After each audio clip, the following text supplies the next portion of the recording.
La unión de hecho es una unión, lo que conocemos como la unión convivencial, ¿no? Y es el tipo de familia que más existe en nuestro país. Como sabrán, en nuestro país está regulado y se promueve en nuestra Constitución el matrimonio, ¿no? Es la unión entre un hombre y una mujer, ¿no? Que tienen fines, ¿no? Que es realizar la vida marital, también es el deber de fidelidad, también es el deber de reproducirse, y todos estos fines que tiene el matrimonio son casi los mismos que la unión de hecho, a diferencia que ellos no llegan a formalizarse en un matrimonio en sí, ¿no? Pero ¿por qué existe esta diferencia de instituciones? ¿Por qué no simplemente regulamos las familias tal cual? Porque tenemos que crear instituciones, ¿no? Y regular las formas de familia que existen. Esto se da porque, primero que nada, antes las convivencias no tenían derechos, ¿no? Antes por promoverse el matrimonio, solamente se le reconocían derechos a las familias que se casaban, de tal forma que incluso se negaba derechos a los hijos de las uniones convivenciales, ¿no? Entonces, a la fecha esto ya es algo imposible, ¿no? Todos los seres humanos tenemos derechos, ¿no? Así nazcan de un matrimonio o no. Pero antes sí que las normas eran muy restrictivas y no, había una discriminación a las uniones convivenciales. Entonces, por eso es que se ve en la necesidad el Perú de realizar normas donde cree otra institución que proteja a este tipo de familias que no llegaba a casarse. Ahora, hoy en día, ¿no? Sabemos que nuestras familias peruanas no llegan tanto al matrimonio, ¿no? Ya no formalizan un matrimonio en sí, pero tampoco lo hacen en una unión de hecho, que es una unión de hecho a nivel judicial reconocida, la unión inscrita notarialmente y en SUNAR, ¿no? Tampoco llegan a hacerlo. La mayoría de familias todavía no se quedan en simplemente convivir, ¿no? Y no hacer más, ¿no? El problema está, ¿no? Cuando se separan y vienen acá los problemas sobre los bienes, ¿no? Y al final, el matrimonio y la unión de hecho mucho ayudan en los bienes patrimoniales, mucho ayudan a que se pueda regular y que se pueda saber cómo actuar frente a una separación en cuanto a los bienes patrimoniales, ¿no? Claro que hay otros fines, claro que ayuda a otras cosas, ¿no? Pero sí es cierto, ¿no? Que también tenemos muchos casos de uniones de hecho judiciales porque tiene un fin patrimonial, ¿no? Garantiza de alguna manera el patrimonio que se va generando durante la convivencia. Vamos a hablar de todo esto en adelante. Pero primero vamos a recordar un poquito, ¿no? Cómo se legisló. Primero, como dije, se legisló en lo referente a la propiedad o bienes.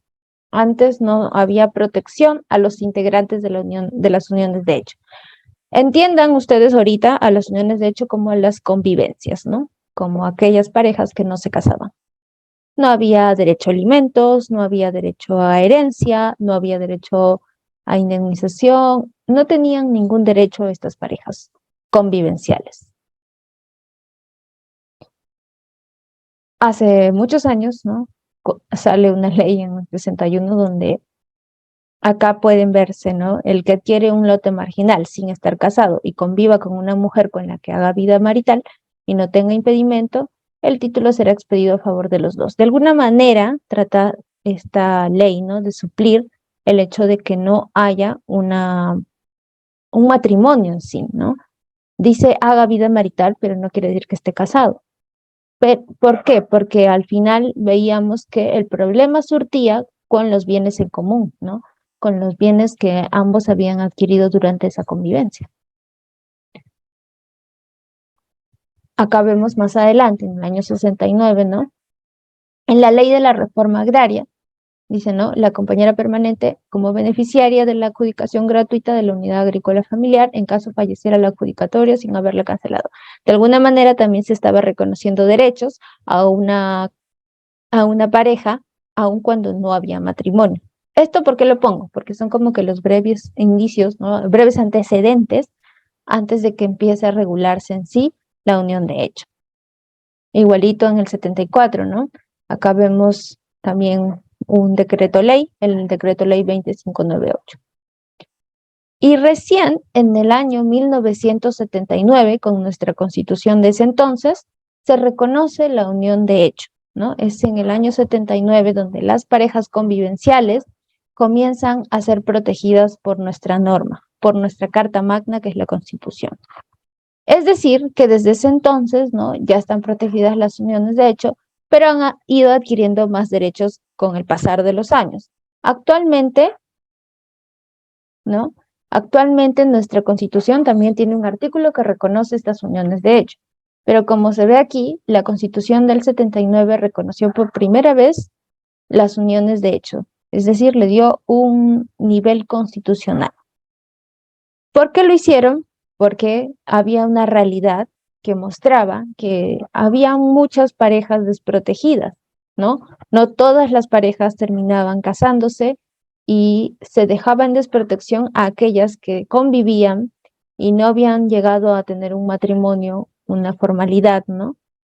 Pero habían adquirido bienes, habían tenido hijos, si fallecía uno de ellos, cómo se quedaba la otra parte, ¿no? Desamparada porque nuestra normativa no le daba protección a este tipo de familias que no llegaban a casarse. Algo así como un castigo, si no te casas, ¿no? No puedes tener derechos, ¿no? Actualmente ya sabemos que no podemos regular de esta forma sancionatoria por tratar de promover una institución y tenemos que adecuarnos a la realidad. Es parte también del derecho de familia, adecuarse a la realidad de las familias que van existiendo, ¿no? Y por ende es que se regula el reconocimiento de las uniones de hecho. Acá dice, al momento de la separación de las uniones libres se presentaban situaciones injustas. En la mayoría de ellas, el varón se adueñaba del patrimonio adquirido durante la convivencia. ¿Por qué dice esto en el texto? ¿Qué pasaba? Antes, no, bueno, hasta la fecha, no solo antes, sino hasta la fecha podemos observar relaciones convivenciales donde viven en un patrimonio que está a nombre de solo uno de ellos, ¿no? Digamos, José y Nancy, ¿no? José y Nancy empiezan a convivir, empiezan a realizar su vida convivencial en la casa, en una casa, ¿no? Que van adquiriendo ambos con sus esfuerzos. Digamos que es así. Ahora, esta casa no la ponen a nombre de ambos, sino que solo la ponen a nombre de José. Y José la va pagando con su sueldo porque él es el que está trabajando. Nancy tiene hijos con José y se dedica al cuidado del hogar, ¿no? Por ese trabajo ella no es remunerada. Entonces, ¿qué va a pasar? Al final, ¿quién está teniendo la titularidad del bien inmueble? José, ¿no? Y por ende, si es que algo pasara, José, claro, tiene derechos tiene deberes con sus hijos, ¿no? Pero frente a Nancy no había ningún deber porque ella no estaba casada, ¿no? Actualmente incluso, ¿no? Nancy no tiene forma de solicitar, si es que no reconoció su unión de hecho, no tiene forma de solicitar derechos si es que no reconoció su unión de hecho vía notarial o vía judicial, pero puede, ya tiene la opción, ¿no? De poder reconocerla vía judicial. Pero esta situación se presentaba mucho, ¿no? Entonces el varón, no siempre, ¿no? Pero podía pasar que el varón sea el que tenga la titularidad de los bienes y al final él terminaba quedándose con los bienes ante una separación y la mujer terminaba quedándose desamparada, ¿no? También recordemos que esto pasaba porque venimos de una sociedad que todavía tenía esta dinámica de que la mujer se queda en casa, en el hogar, ¿no? Y el hombre salía a trabajar. Entonces, ante ello, quien tenía la titularidad, quien traía el dinero, era el hombre. Por eso es que estas situaciones se presentaban más a menudo que ahora, aunque ahora también se presenten, ¿no? Entonces, es por eso que esta realidad abrumante hace que se necesite legislar las uniones de hecho y se necesitan reconocer constitucionalmente este tipo de familias para darle garantía a las personas que tenían menos poder en este tipo de relaciones familiares, tanto a los hijos como a la pareja que no se veía beneficiada al no tener un matrimonio ni una unión de hecho reconocida. Acá les he colocado el artículo 5 de la Constitución que rige ahora, ¿no? La del 93. Como verán, actualmente tenemos un artículo específico que habla de las uniones de hecho, es decir, tiene una protección constitucional. Pero hay ciertos detalles que nos da esta norma, ¿no? Por ejemplo, primero dice la unión estable de un varón y una mujer, es decir, solo nos está reconociendo las uniones de hecho siempre y cuando sea entre un varón y una mujer. No va a reconocer uniones entre varón-varón o mujer-mujer, es decir, uniones homoafectivas, ¿no? Entonces, esto ya es un límite a ciertos derechos humanos, ¿no? Porque también existen familias homoafectivas, ¿no? Fuera de la opinión de cada uno que tengamos, ¿no? Es cierto que estas familias existen y el derecho de familia tiene que empezar a regular frente a la realidad. Actualmente la protección solamente son para parejas heterosexuales, ya. Segundo dice que son una unión libre de impedimento matrimonial, es decir, ¿no? Para que haya una unión de hecho, tiene que estar ambos libres de impedimento matrimonial. Por ejemplo, no estar casados. Si en el mismo ejemplo de José y Nancy, ¿no? José y Nancy se separan y José comienza a vivir con otra pareja. No, José y Nancy se casan, perdón. José y Nancy se casan, luego se separan, ¿no? Y José comienza a vivir con otra pareja, digamos Susana, ¿no? José y Susana no tienen derechos reconocidos como convivencia porque José está casado aún con Nancy, ¿no? Entonces es necesario que para que se reconozcan derechos a la pareja convivencial haya unos requisitos previos, ¿no? Que es estar libres de impedimento matrimonial. Vamos a abordarlo más, no se preocupen, ¿no? Ahorita solamente estamos dando un análisis muy breve sobre el artículo 5 de la Constitución. Bueno, también nos dicen, ¿no? Que es la unión que forma un hogar de hecho por el tiempo y en las condiciones que señala la ley y da lugar a una comunidad de bienes sujeta al régimen de la sociedad de gananciales.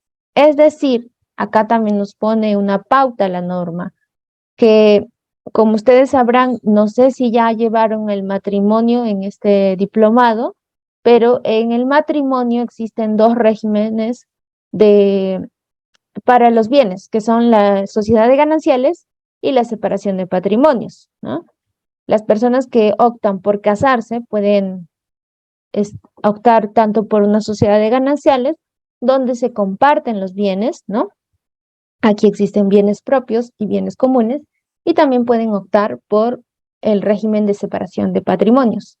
Pero en nuestra norma sobre unión de hecho, que es este artículo 5, no nos dice que pueden optar por estos dos regímenes, sino nos dice se van a regir, están sujetos al régimen de la sociedad de gananciales. Es decir, que las uniones de hecho sí o sí tienen que regirse por este tipo de régimen.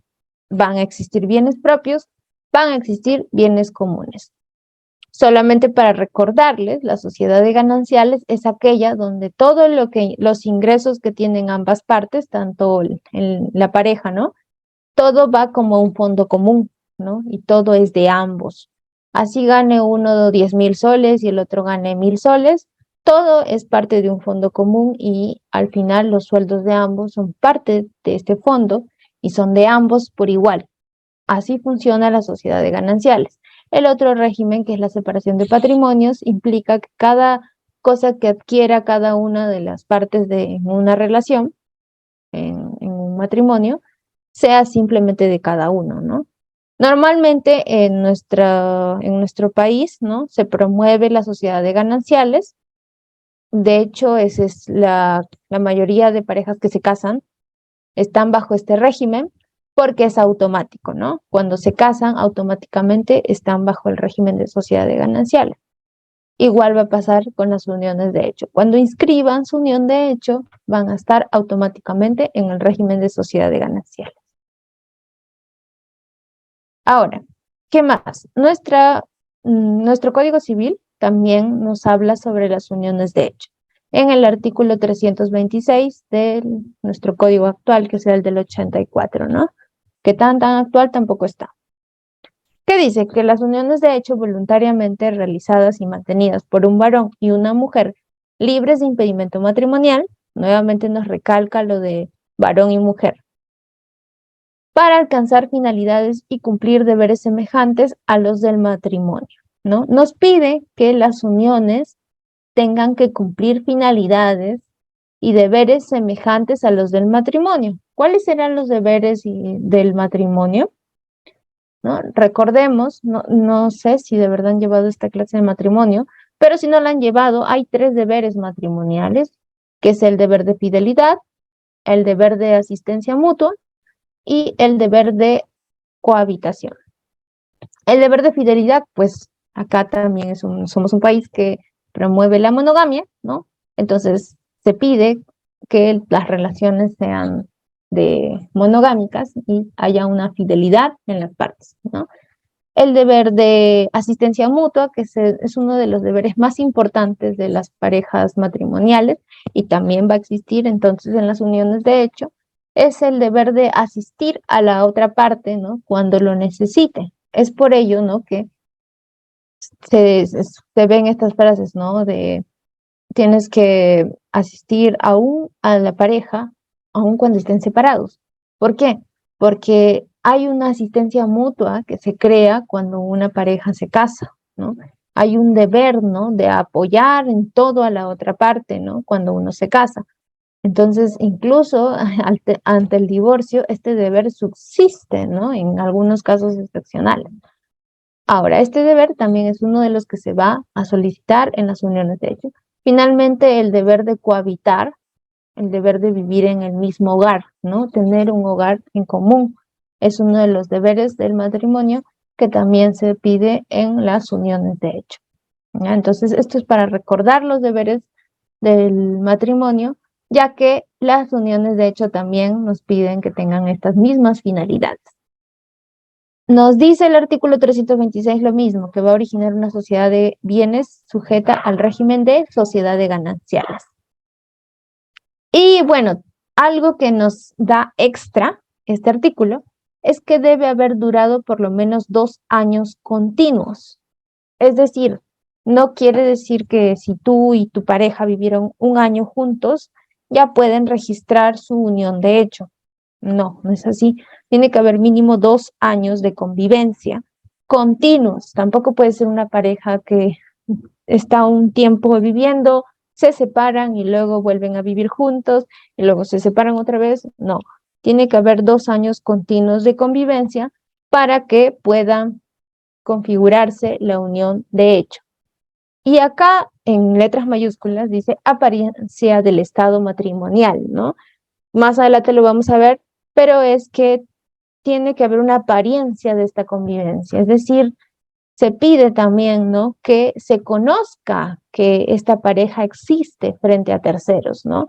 Cuando una pareja empieza a convivir, no es que está aislada del mundo, empieza a convivir y tiene vecinos, tiene familiares que conocen que están conviviendo o tiene amigos que conocen que están conviviendo. Están dando la apariencia de un estado matrimonial, ¿no? Cuando 2 jóvenes se van a vivir juntos, están dando una apariencia de estado matrimonial. Eso es lo que busca la norma para que pueda reconocer tu unión de hecho. ¿Ya? Eso es lo que podemos rescatar del artículo 326 del Código Civil. Ok, razones para incorporarla. Bueno, acá vamos a hablar un poquito del principio de realidad, que ya lo hemos mencionado, ¿no? Muy brevemente, el principio de realidad es un principio que rige no solo en el derecho de familia, también, por ejemplo, es un principio que rige en el derecho laboral, ¿no? Que va a primar la realidad sobre la norma, incluso sobre la formalidad, incluso. ¿Por qué? Porque estamos regulando relaciones humanas. Eso quiere decir, ¿no? Que la realidad que nos mostraba una situación de desventaja en ciertas familias frente a las familias matrimoniales, estaba superando a la norma. Es por eso que era una razón para incorporar a la unión de hecho en la normativa peruana.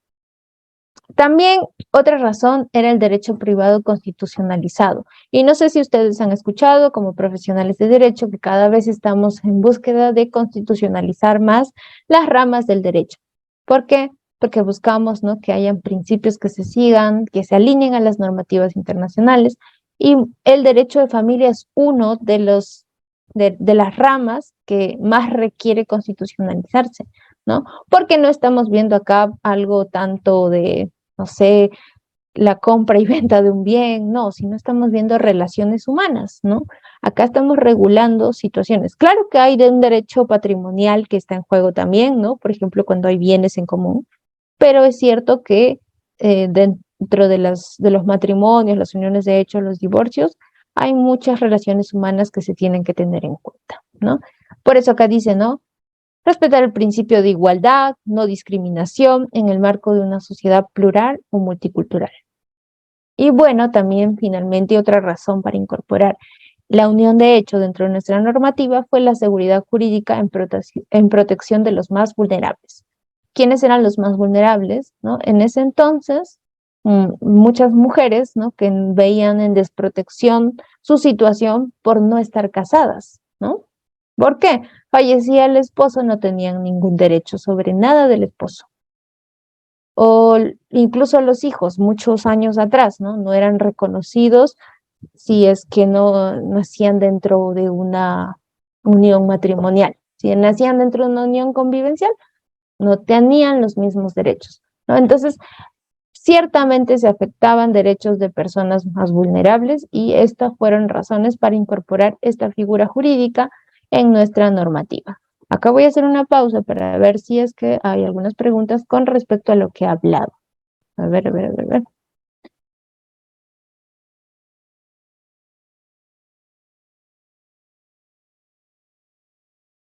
Ajá, a ver, acá dice, doctora, cuando una pareja ha convivido solo un año y medio, ¿cómo se separan los bienes que adquirieron? Bueno, lamentablemente las uniones que son menores a 2 años no están protegidas por nuestra normativa. Lo ideal sería que esta pareja pueda realizar la separación de sus bienes de forma amigable, ¿no? Tal vez a través de una conciliación, porque al final son como una relación de enamoramiento, ¿no? Si hay, digamos, un tipo de violencia, pueden tal vez acudir a eso, pero en sí no hay una protección a parejas que son menores de 2 años. Serían copropietarios. Bueno, también como para aclarar, hay un comentario que dice serían copropietarios. Recordemos, ¿no?, que los matrimonios y las uniones de hecho tienen un régimen, que es la sociedad de gananciales, que justo estaba mencionando hace un rato. No es que sean copropietarios, sino que son como una sola entidad. Véanlo como se vuelven una sola persona, algo así, ¿no? Y y todos los bienes, ¿no?, que van adquiriendo son parte de un solo patrimonio, ¿no? Cuando se liquida esta sociedad de gananciales, se suele dar 50-50, pero por algunas excepciones podría darse por distintos porcentajes, tal vez 70-30, por alguna razón, digamos, hay violencia o los hijos se van a quedar con tal persona y necesita quedarse con la casa. Las divisiones no siempre van a ser 50-50. Eso es lo que se da en primera instancia, por así decirlo, pero no necesariamente va a ser así.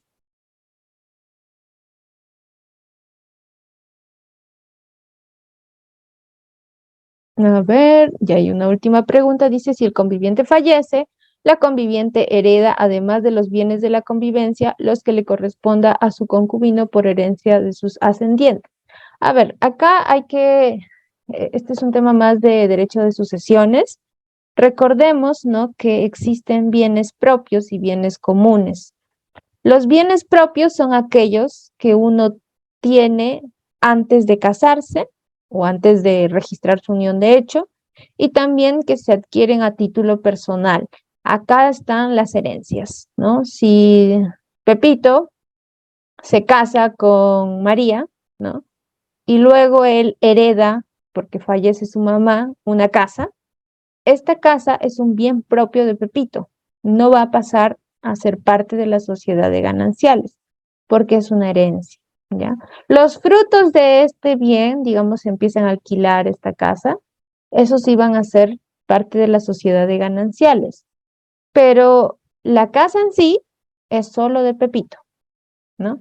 Si Pepito vende tal cual la casa y obtiene, digamos, pongámonos, $60,000. Esos $60,000 son solo de Pepito, ¿no? Porque es un bien propio, ¿ya? Entonces, cuando un conviviente fallece, si es registrado su unión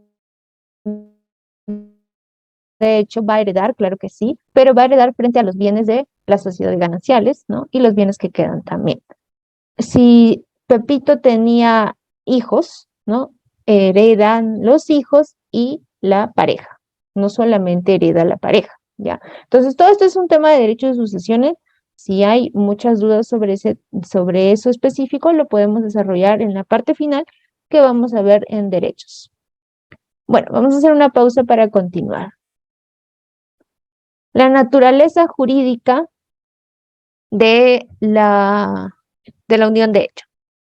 La naturaleza jurídica es algo más doctrinario, ¿no? Como sabrán, dentro del derecho, mucha doctrina se discute frente a cuándo es una institución, cuándo es un acto jurídico, cuándo es o tiene otra naturaleza, ¿no?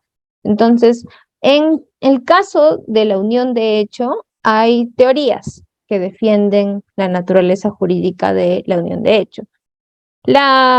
Recordemos que el matrimonio es muy parecido a la unión de hecho y el matrimonio se considera una institución del derecho de familia. En mi opinión, la unión de hecho también es una institución del derecho de familia, ¿no?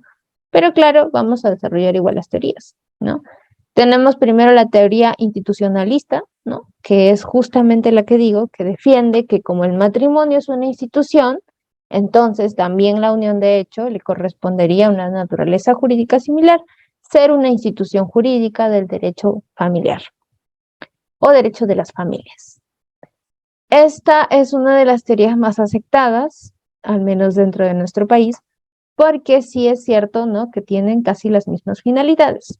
Entonces, por ende, se basan en que ambas son instituciones del derecho de familia. La teoría contractualista nos dice que es una relación exclusivamente contractual, porque el factor económico es el sustento de la existencia de estas relaciones convivenciales, ¿no? Entonces, acá lo ven como, ¿por qué regulamos la unión de hecho? La regulamos porque queremos proteger los bienes, queremos proteger el patrimonio de las parejas. Entonces, esta institución, por así decirlo, nace solamente por el factor económico. Por ende, es una relación contractual, ¿no? En lo personal no lo creo, para mí sigue siendo una institución, pero es una teoría también, ¿no? Y sí es cierto que la unión de hecho nace mucho por proteger estas relaciones de factor económico, pero no es solamente eso, ¿no? También protege relaciones humanas, ¿no? También existe con fines de proteger la familia, no solamente por el tema económico, sino también por un tema más de lazos, ¿no? Por ejemplo, reconocimiento de familias extensivas y vamos a ver otros casos más adelante. Y finalmente, la teoría del acto jurídico familiar. Esta teoría nos dice que estamos ante una institución que se fundamenta en la autonomía de la voluntad de quienes la integran. Esta es una teoría que da el Tribunal Constitucional, ¿no? En parte de su jurisprudencia, ¿no? Nos dice que existe, ¿no? Como un acto jurídico distinto, porque es un acto jurídico familiar. Hay una voluntad de quienes van a integrar esta relación, ¿no? Que es una relación familiar al fin y al cabo, ¿no? También es una teoría bastante, digamos, humanitaria, ¿no? Se desarrolla teniendo en cuenta que la unión de hecho no es simplemente una institución que desarrolla bienes económicos o factores económicos, sino que también desarrolla lazos familiares. Dentro de las tres teorías, nuevamente digo, estas son teorías nada más, no nos sirven al momento de litigar, ¿no? Porque son más que nada doctrinarias. Y vamos a la clasificación, que es muy importante. Después de la clasificación voy a leer más comentarios, pero la clasificación es muy importante porque hay uniones de hecho que no están protegidas en nuestro país. Por ejemplo, las que no cumplen con los requisitos, estos de tener 2 años de convivencia, ¿no? Acá estaba preguntando a alguien, ¿qué pasa si solo tienen 1 año y medio? Pues no están protegidas por nuestra normativa, ¿no? Entonces hay que tener en cuenta también la clasificación y los requisitos. Bueno, dentro de la clasificación tenemos a la unión de hecho propia y la unión de hecho impropia. ¿Qué se conoce como unión de hecho propia? Aquella unión que cumple con todos los requisitos para surtir sus efectos. Es decir, que, por ejemplo, no están ambos libres de impedimento matrimonial, ya cumplieron sus 2 años de convivencia, ¿no? Están dando la apariencia de que son una familia matrimonial, aunque no estén casados, ¿no? Una apariencia, me refiero, viven juntos, hay ya terceros que conocen esta relación. ¿Qué más? Están desarrollando los fines parecidos al matrimonio, que es la cohabitación, la fidelidad, la asistencia mutua. Entonces, cumplen con todos los requisitos para que se les pueda reconocer y para que pueda surtir efectos jurídicos, ¿no? Esta es la unión de hecho propia, la unión de hecho que aspiran tener las personas para que puedan ser reconocidos en cuanto a sus derechos, ¿no? El solo tener estos requisitos cumplidos no hace que ya se haya reconocido tu unión de hecho. Es necesario que ustedes como abogados o como profesionales que se dedican al derecho sepan que para que una unión de hecho esté reconocida tiene que haber sido inscrita, ¿no? Lo ideal es que se inscriba en SUNAR vía notarial, ¿no? Cuando la relación todavía está bien, es decir, cuando todavía hay amor, entonces que hagan el trámite para poder inscribir esta unión de hecho. Cumplo con los requisitos, entonces voy, hago el trámite, ¿no? ¿Por qué? Porque si lo haces cuando ya están separados, cuando ya no hay amor, ¿no? Cuando ya existe el problema de que se quieren separar o uno de ellos no quiere inscribir la unión de hecho, la otra opción es la opción judicial, que no es una opción corta, es una opción larga y más costosa también, ¿no? Pero sí es cierto, ¿no? Que la unión de hecho, para que sea propia, tiene que simplemente cumplir los requisitos. Y la unión de hecho impropia, que es la unión más problemática, ¿no? Porque es la que no está garantizada, los derechos de esta pareja no están garantizados, de esta familia formada no están garantizados, son cuando no cumplen con los elementos o los requisitos para que se las reconozca formalmente. Por ejemplo, esta unión que nos mencionaban en los comentarios de 1 año y medio. No cumple con el requisito, entonces es una unión de hecho impropia. También está casado, ya se separaron hace años, pero no se divorció y estoy conviviendo con esta persona casada, ¿no?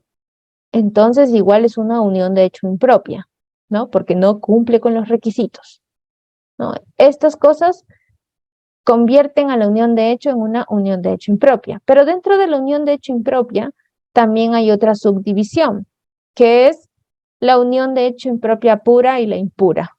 Es parte de los nombres que les han puesto, ¿no? No tiene mucho que ver con la pureza o la impureza, pero también se le conoce a la unión de hecho impropia pura como una unión estable putativa. Es decir, cuando los convivientes desconocen la situación de impedimento matrimonial. El clásico ejemplo de esto es que cuando la pareja engaña o le dice que no tiene hijos, no está casado, es soltero, ¿no? Soy soltero, va hacia la persona diciéndole soy soltero, estoy libre de impedimento matrimonial y desarrolla una relación convivencial con otra persona, ¿no? Pero en realidad estaba casado en otro lugar, ¿no? Puede ser, ¿no? Que en Lima esté casado y en provincia va y desarrolla una unión convivencial con otra mujer. Esta situación hace que esta persona de provincia capaz no sabe que existe esta situación de que existe un matrimonio, por ejemplo, ¿no? Que ya este hombre está casado. y ella desarrolla su unión de hecho o su convivencia de manera de buena fe, por así decirlo, ¿no?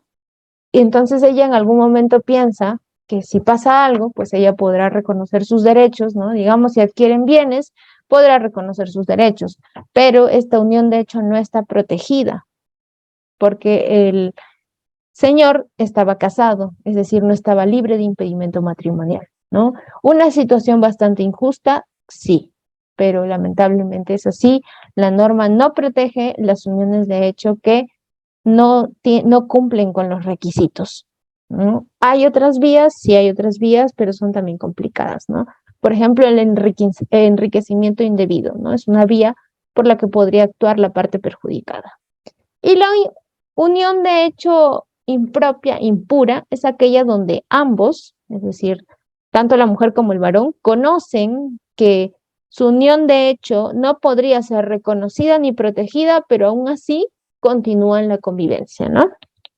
Imaginemos este mismo caso, ¿no? El señor estaba desarrollando una vida paralela, ¿no? En Lima con una pareja, hijos y una pareja, hijos donde ya está casado, y en provincia con otra pareja.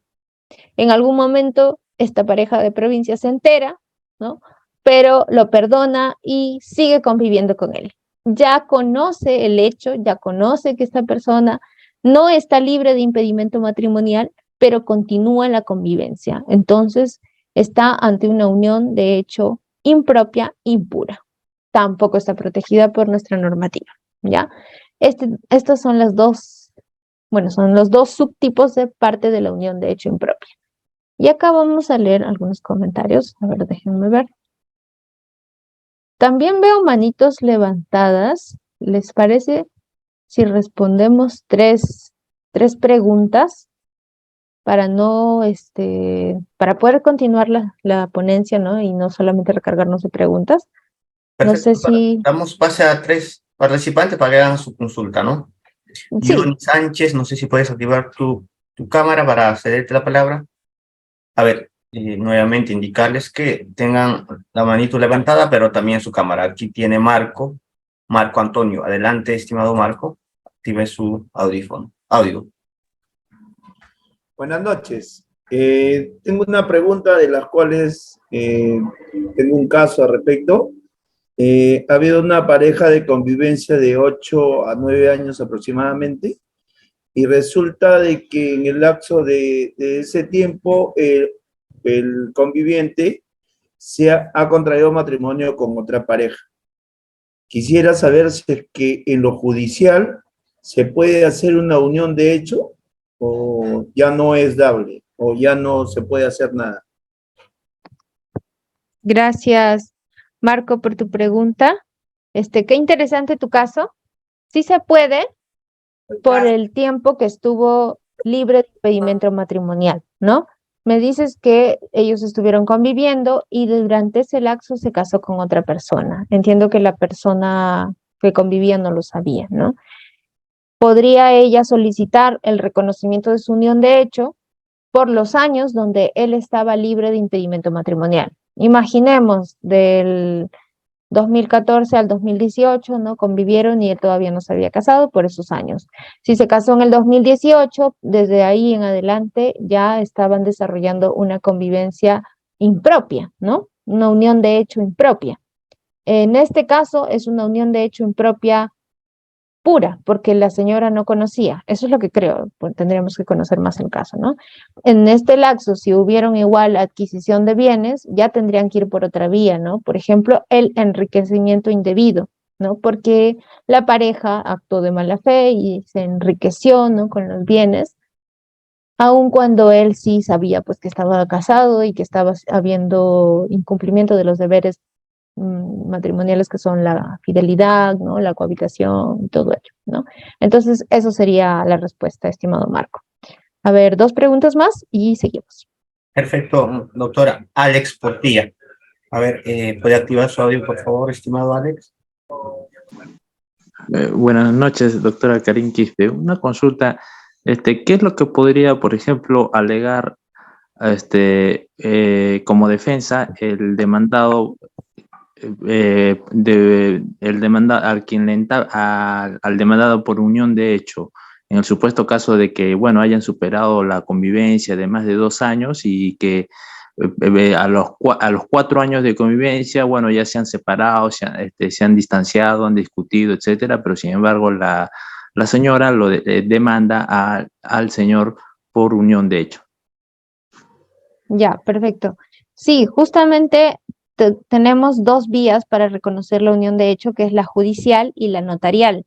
La judicial es cuando una de las partes no quiere reconocer.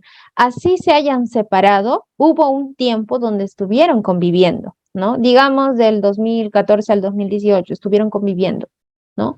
En ese tiempo puede que ellos hayan adquirido bienes, ellos hayan vivido en algún lugar, ¿no? Entonces, todos esos derechos que le correspondían a la señora no los pudo reconocer porque no inscribió su unión de hecho, pero eso no quiere decir que los ha perdido. Como ya la parte no quiere reconocer porque obviamente no le convendría, ¿no? Entiendo, eso en la mayoría de casos. No quiere decir que ella está desprotegida. Ella puede acudir a la vía judicial y solicitar que se reconozca ese tiempo de convivencia que hubo, porque así va a lograr que también se le reconozca los derechos patrimoniales que adquirieron en ese tiempo, ¿no? Entonces, ante tu pregunta, pues, si es que ella tiene pruebas de que de verdad hubo una unión de hecho en ese tiempo, pues nada más tiene que aceptar, ¿no? Aceptar que en ese tiempo hubo esa unión de hecho y demostrar, ¿no? Que los bienes, tal vez, si fueron bienes propios, demostrarlos, ¿no? Si fueron bienes adquiridos durante ese tiempo, pues tendrán que dividirlos, ¿no? Sí, esa sería la respuesta, estimada. Y bueno, vamos con la última pregunta para continuar con la ponencia. Igual va a haber un espacio al final, no se preocupen. Claro, estimado Cristian, a ver, ahí está, tiene activada su cámara. Voy a activar su audio, por favor.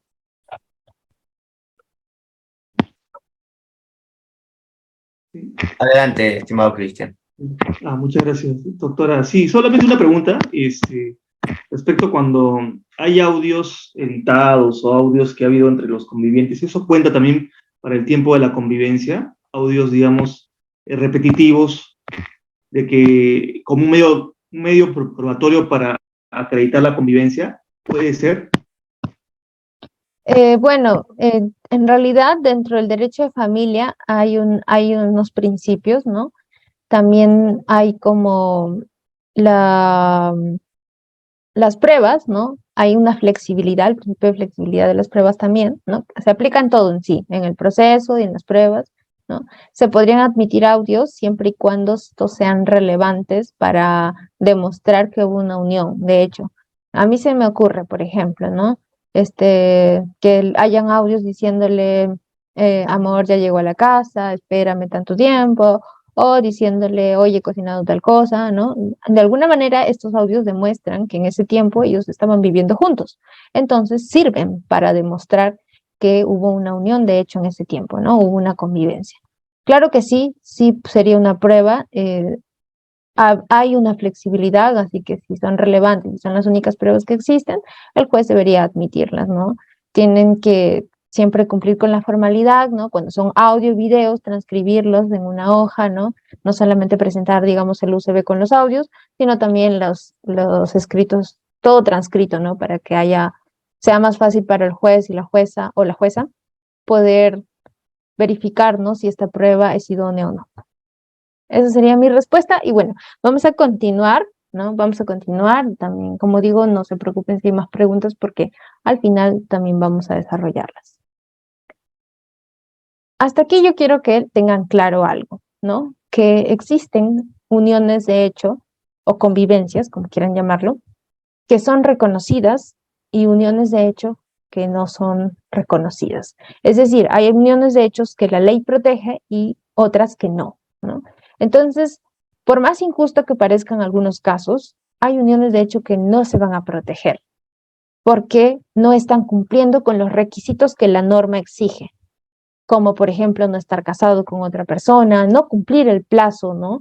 O no ser continuo la convivencia, que no sea voluntaria la convivencia, ¿no? Entonces, acá en esta diapositiva ustedes pueden ver requisitos que configuran la unión de hecho. Son los requisitos que se solicitan para poder uno determinar que existe o no existe una unión de hecho, ¿no? Primero, el básico que nos dice tanto el artículo de la Constitución como el artículo del Código Civil es que sea una unión estable entre un varón y una mujer, es decir, una pareja heterosexual, ¿no? No protegemos las uniones homoafectivas, lamentablemente, o bueno, algunas personas estarán de acuerdo o no, pero sí es cierto que se deja en desprotección a ciertas familias, ¿no? Pero la norma nos dice varón y mujer. Entonces, sí o sí tenemos que ceñirnos a eso. No hay ahorita protección a otro tipo de familias, solamente parejas varón y mujer. Ese es el primero, ¿no? ¿Qué más? Tienen que alcanzar finalidades y cumplir deberes semejantes a los del matrimonio, ¿no? Ya hemos hablado de esto, ¿no? Que cohabiten, que sean fieles, que haya existencia mutua. Luego, nos dice que también sea voluntaria. Esta unión tiene que ser voluntaria. No puede haber una convivencia, digamos, por coacción, que te tengo secuestrada y no te dejo salir de la casa. Esa no es una unión convivencial, digamos, protegida por nuestra ley. ¿Por qué? Porque no hay una voluntad de la parte. Es decir, no existe, no está viviendo una de las partes con la otra por voluntad propia, sino por coacción. No debe haber violencia frente a esta unión de hecho. Tercero, nos dice que estén libres de impedimento matrimonial, ya lo hemos dicho varias veces, que no estén incursos en los impedimentos matrimoniales que están en nuestro Código Civil, en los artículos 241, 242 y 243. Acá vamos a hacer una pausa para que vean los artículos, ¿no? Estos impedimentos del 241, 242 y 243 son que no esté casado, ¿no? Que no sea menor de edad, ¿no? No es válido, digamos, si va y se casa con una niña de 13 años, esa unión de hecho no es válida. Bueno, tampoco en matrimonio. Que no adolezca de alguna enfermedad crónica, contagiosa y transmisible por herencia. Que no sean parientes consanguíneos, ¿no? Hay ciertas líneas, por ejemplo, no podría haber una unión de hecho entre primos, ¿no? No podríamos decir, cumplimos todos los requisitos, pero somos primos. No, esa unión de hecho no está protegida, ¿no? Tampoco parientes afines en línea recta. Y bueno, estos básicamente son en resumen los impedimentos que nos dice la normativa del Código Civil en estos artículos que mencioné arriba, ¿no? Entonces, eso es algo que también tienen que tener en cuenta, ¿no? Tienen que estar libres de impedimento matrimonial. Casi son obvios, ¿no? Estos impedimentos, ¿no? No podrías estar con un familiar, ni con alguien, un pariente cercano, no podrías estar con un menor de edad, no podrías estar con alguien que está casado, ¿no? Pero hay que tenerlo en cuenta. También nos piden, como un cuarto requisito, ¿no? Que la unión sea permanente, es decir, que debe durar mínimamente 2 años, ¿no? ¿Por qué nos piden una cantidad de tiempo? Porque como toda institución, ¿no? No puedes, no es un juego una institución jurídica, ¿no? No es que yo vivo unos meses con alguien y listo, ya constituí una unión de hecho. No es así, ¿no? Se requiere mínimamente 2 años para decir que se constituyó una unión de hecho. ¿Pueden ser más años? Claro que sí, ¿no? Pero lo mínimo es estos 2 años. Ahora, que sea una unión exclusiva, ¿no? Esto implica el deber de fidelidad, ¿no? No puedes estar viviendo con, digamos, 2 parejas a la vez. Nuevamente estamos viendo que somos un país que protege las relaciones monogámicas, ¿no? La mayoría de países en sí. Entonces, definitivamente tiene que haber una unión exclusiva. Y finalmente, que sea una unión notoria ante el público, que sea de conocimiento público, ¿no? Que al menos haya personas que conozcan esta relación convivencial. Como digo, uno cuando va a convivir no está aislado del mundo, hay vecinos que saben que estás conviviendo ahí, el que te alquila el lugar donde vives incluso, ¿no? Está conociendo que hay una pareja ahí viviendo, la familia, los amigos, siempre hay alguien. Y es por eso que dentro de los requisitos, que ahorita los vamos a hablar, que nos pide la notaría, está justamente, ¿no? Que haya testigos, ¿no?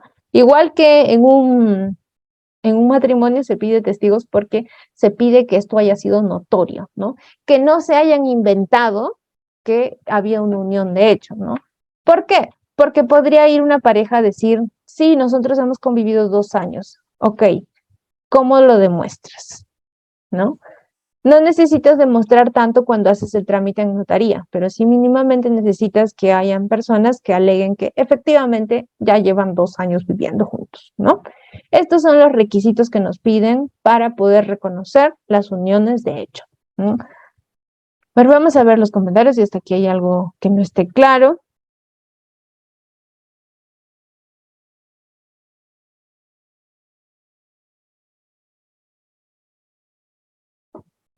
Acá nos dice un comentario, estoy leyendo al azar, ¿ok? Dice, ¿qué pasa si la duración de su convivencia solo duró 1 año, pero procrean 3 hijos? Si bien no cumple con el periodo, pero durante la duración procrean hijos y dar a conocer que han constituido una familia. Definitivamente han constituido una familia, no es que no exista familia porque no han durado 2 años. Lamentablemente, su unión de hecho no va a ser reconocida porque no ha alcanzado el plazo, ¿no?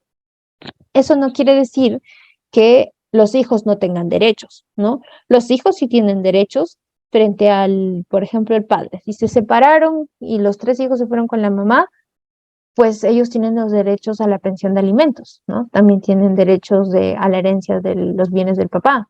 Entonces, los hijos no van a perder esos derechos. Quien sí no tiene derechos frente a la relación es la pareja, ¿no? Ahora, si hubo un enriquecimiento indebido durante ese tiempo, es decir, compraron cosas y todo salió a nombre de una de las partes, ahí sí pues va a haber una afectación patrimonial, ¿no? No vas a poder reconocer tu unión de hecho, pero puedes ir por la vía de un proceso civil en cuanto al enriquecimiento indebido, ¿no? Lamentablemente esa es la única vía que queda, ¿no? A ver, vamos a leer otra. Mira, dice, ¿cómo hacer que se reconozca la unión de hechos si fallece uno de los convivientes? Vamos a llegar ahorita a eso, pero adelantando, cuando una de las partes no quiere reconocer la unión de hecho, está la vía judicial, ¿no? Lo correcto sería, como dije, que cuando todavía la pareja está bien, cuando todavía hay amor, ¿no? Vayan a la notaría, hagan su trámite y registren su unión de hecho ante la SUNAT. Pero no pasa así. La mayoría de parejas no las registra cuando están bien. ¿Cuándo las quieren registrar? Cuando ya se han separado, ¿no? Y quieres los derechos, entonces vas y inicias un proceso judicial. Es más largo, pero te garantiza al menos obtener los derechos que no pudiste reconocer en un debido momento. Entonces, cuando fallece uno de los convivientes, igualito, ¿no? Vas y solicitas en un proceso judicial el reconocimiento de tu unión de hecho, porque ya no lo puedes solicitar por notaría porque ya falleció la persona, ya no puede expresar su voluntad, ¿no? Pero sí puedes optar por la vía judicial. Sigamos entonces. Ya hablamos de los impedimentos matrimoniales, ¿no? Ya está claro aquí, creo, esto. Y hablemos del reconocimiento, justamente de lo que estábamos hablando. Existen 2 formas de reconocer las uniones de hecho, la notarial y la judicial. La notarial implica requisitos y también cuesta, ¿no? Va a depender el costo de acuerdo a la notaría, ¿no? En la experiencia, me parece que hay uniones de hecho que pueden costar 500 soles, hay algunas que pueden costar más, incluso no sé si alguno de ustedes tiene experiencia en eso, ¿no? Yo he escuchado que desde 500 para arriba, capaz hay algunas notarías en donde sale menos el trámite. Pero lo cierto es que hay una inversión de dinero, sí. ¿Qué es lo positivo de un reconocimiento notarial? Que es rápido, ¿no? Es rápido como todo procedimiento notarial. ¿Por qué?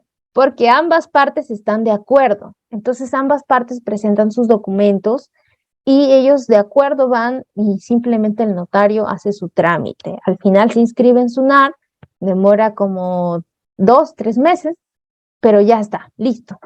Solamente realizando el trámite notarial, ¿no? Entonces, es lo ideal. Se busca y se promueve, ¿no? Que se difunda que las parejas deben o casarse o reconocer sus uniones de hecho. Incluso casarse muchas veces no es la solución, ¿no? Por ejemplo, pensemos en el caso de Pepito y María. Ellos empezaron una relación en el 2014 y adquirieron una casa en el 2016. Pepito y María en ese tiempo no estaban casados, ¿no? Y luego en el 2018 dicen, María, tú estás desprotegida porque la casa está a nombre mío, entonces vamos a casarnos. Se casan en el 2018. Yo les pregunto a ustedes, acá a los asistentes, si Pepito y María se casan en el 2018, pero la casa la habían adquirido en el 2016, ¿este bien va a pasar a ser de ambos, parte de la sociedad conyugal, o es solo un bien de Pepito? A ver, escriban en el chat. Los voy a leer. ¿Mm? Acá dicen de Pepito, bien propio, bien de Pepito, bien propio.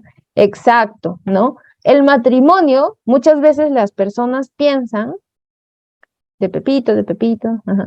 Sí, muy bien, a los que han puesto que es un bien propio, a los que han puesto que es un bien de Pepito, ¿no? Es correcta esa respuesta. ¿Por qué?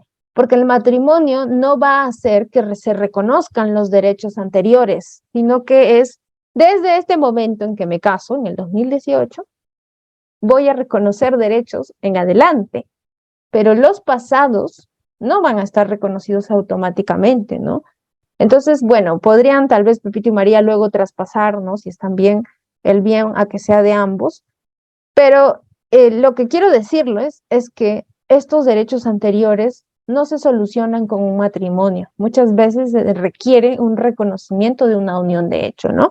Por eso es importante, ¿no? Esta figura, porque lo que hace es reconocer derechos pasados, derechos que se adquirieron en el pasado, a diferencia del matrimonio.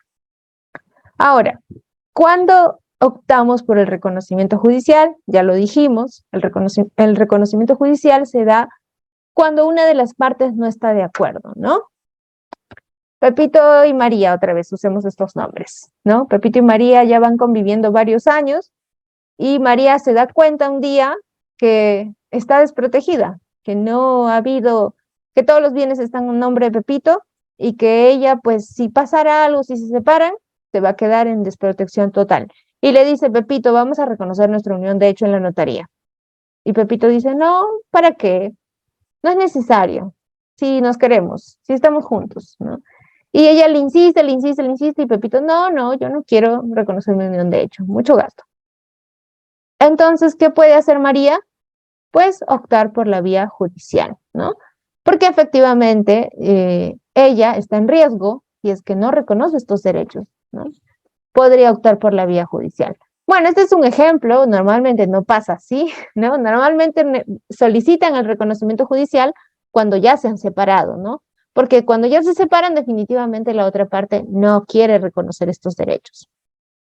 También se puede optar por esta vía cuando fallece la persona, ¿no? El ejemplo de la persona que escribió en los comentarios, cuando fallece la persona podemos ir por la vía judicial. El problema de la vía judicial es que es un proceso largo, un proceso de conocimiento, es un proceso que demora más o menos 2 años, ¿no? Puede tardar un poco más, de acuerdo a la carga judicial, ¿no? Entonces va a tomar su tiempo el poder reconocer estos derechos.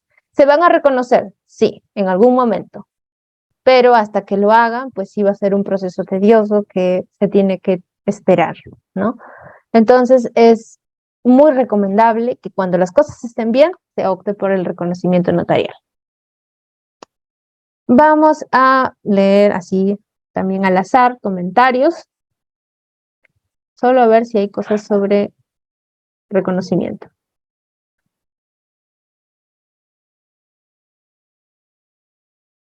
Para que los derechos sean reconocidos, ¿tienen que cumplir los requisitos de la unión de hecho? Sí, efectivamente. Para que los derechos sean reconocidos, ya lo hemos dicho varias veces, tenemos que cumplir con lo que nos dice la norma, ¿no? Así hayan vivido muchos años, pero digamos Pepito estaba casado, pues no estaba libre de impedimento matrimonial, entonces no cumplía los requisitos, por ende la ley no te va a proteger. Así te vayas por la vía judicial, no vas a poder reconocer esa unión de hecho.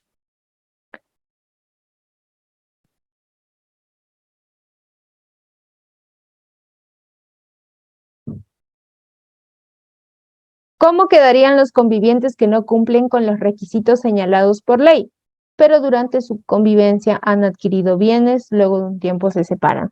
Este es uno de los casos que la norma, digamos, más ha desprotegido, Porque si bien existe una vía que es el enriquecimiento indebido, ¿no? Que es una vía judicial también, creo que sí deberíamos regular, ¿no? Las convivencias impropias para que tengan formas más rápidas de poder reconocer, no reconocer sus uniones de hecho, sino poder obtener esos derechos patrimoniales que ellos tuvieron durante las convivencias. Actualmente no existe más normativa sobre ello, así que la única vía que tienen es la vía judicial del enriquecimiento indebido, ¿ya?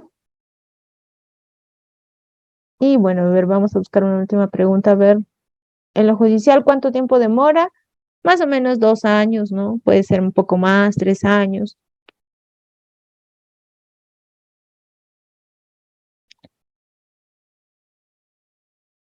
Ya, listo.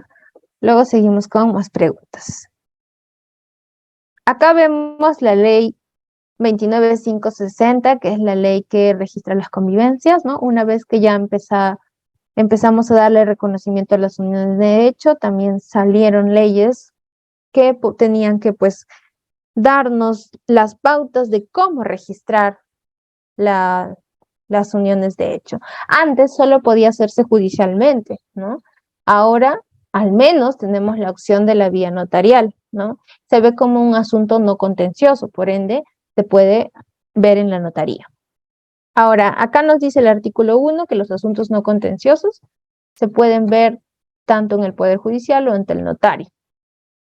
Y vemos reconocimiento de unión de hecho. ¿Qué nos piden? Pues los nombres y las firmas de ambos solicitantes. Nos piden también el reconocimiento expreso de que conviven no menos de 2 años de manera continua. Ya hemos dicho esto, ¿no? Es un requisito. Declaración expresa de que están libres de impedimento matrimonial y que ninguno tiene vida en común con otro varón o mujer. ¿Se acuerdan del requisito de la exclusividad?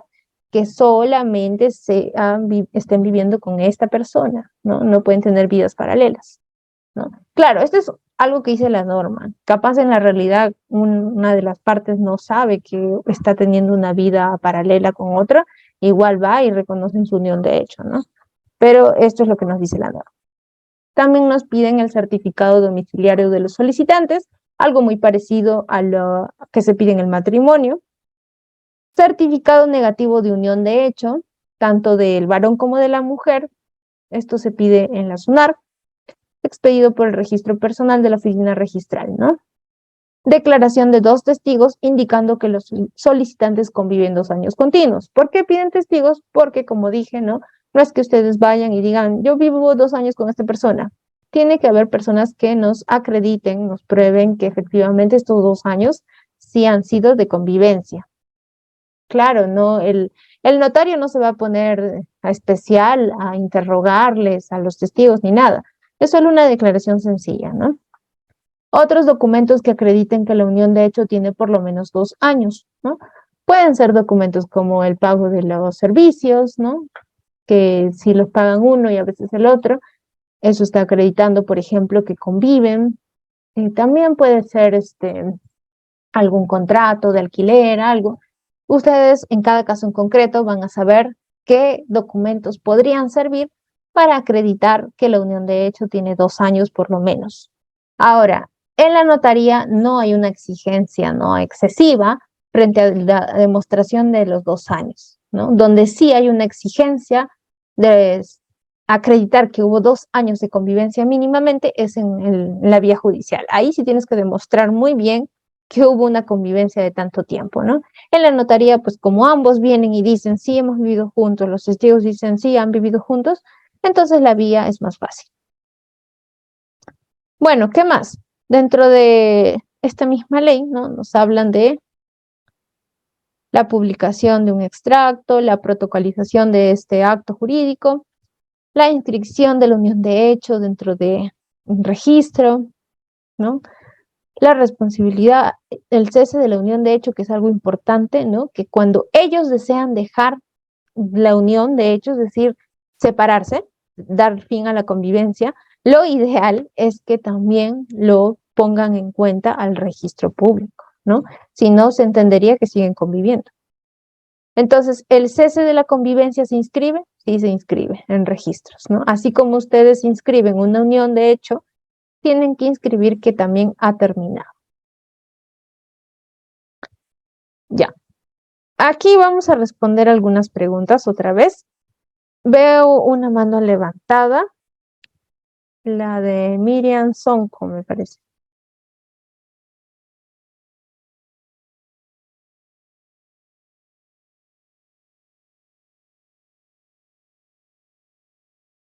A ver si el moderador me ayuda, por favor, con las manitos levantadas para absolver. Otra vez vamos a absolver 3 dudas, ¿no? Para darle un poco de pausa a la sesión y Perfecto, luego doctora. terminamos. Listo. Segundo, Joel Llanos. Buenas Adelante. noches. Buenas noches. ¿Me logran escuchar? Sí, Sí, se le doctor. escucha. Doctora, gracias. Buenas noches. En el hipotético caso de que una pareja conviva por 10 años, luego de estos 10 años, uno de ellos contrae matrimonio por 5 años. Imaginémonos. Luego de 5 años se divorcian y retoma la convivencia con la persona con quien inicialmente convivía. ¿Cuál sería el cómputo del plazo para la declaración de unión de hecho? Porque hay 2 plazos: conviven, dejan la convivencia, uno de ellos se casa, se divorcia el casado y nuevamente retoman la convivencia. ¿Y cómo sería el tema de los bienes? Muy amable, gracias. Gracias, señor Segundo. Sí, de hecho, muy parecida a la pregunta anterior, ¿no?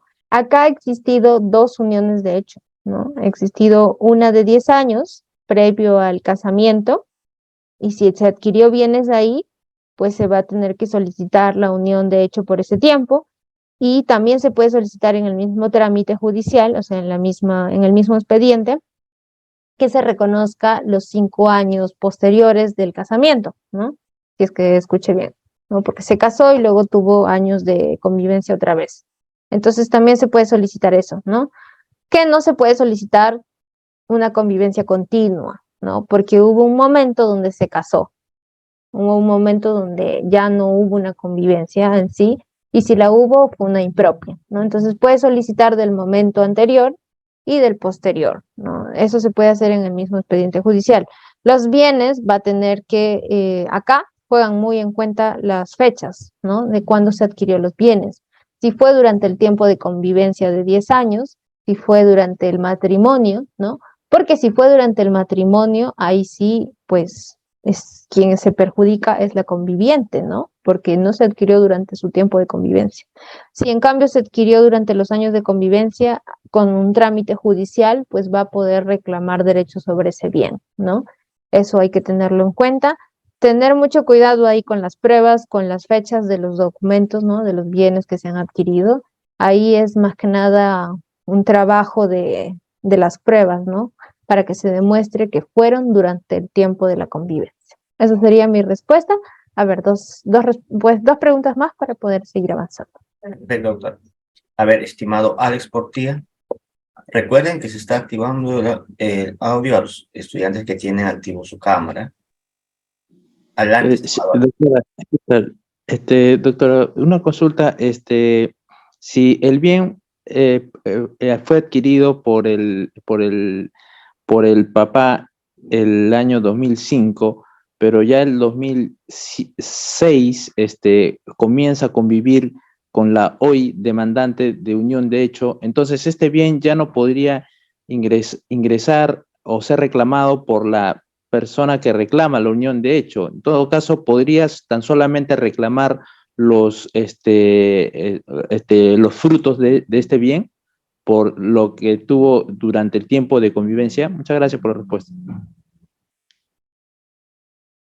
Gracias por la pregunta. Sí, es muy complicado cuando se combinan temas matrimoniales con convivenciales, ¿no? Si no hubo los requisitos o si hubo uniones de hecho impropia, solamente se puede reclamar por el tiempo donde hubo unión de hecho, ¿no? Pero si hubo un enriquecimiento indebido, ¿no? O hubo con el dinero de la convivencia se compró otros bienes, sí se pueden reclamar. Entonces, ahí nuevamente la respuesta sería, ¿no? Tener en cuenta las fechas, ¿no? Si se cumplieron los requisitos o no, y si se adquirieron bienes durante ese tiempo o no. Pasemos a la siguiente pregunta y continuamos Sí, para que perfecto. no nos quede corto el tiempo. Elmer Gómez, adelante por el criosodio. A ver, estimado Elmer. Doctor, buenas noches, doctora, buenas noches. Mi pregunta son dos cosas puntuales. Uno, usted acaba de decir que se puede tramitar vía proceso no contencioso, vía judicial. Quisiera que me precise en qué caso se puede tramitar ese vía no contencioso. Y el otro es, sí o sí es necesario, cuando uno hace la demanda de unión de hecho judicial, tiene que notificarse a la Fiscalía de Familia. Muchas gracias, doctora.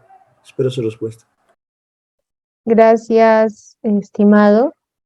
Bueno, primero que nada, ante su primera pregunta, la vía notarial es cuando ambas partes están de acuerdo, ¿no? Casi en todo lo que es vía notarial es que ambas partes estén de acuerdo con inscribir la unión de hecho.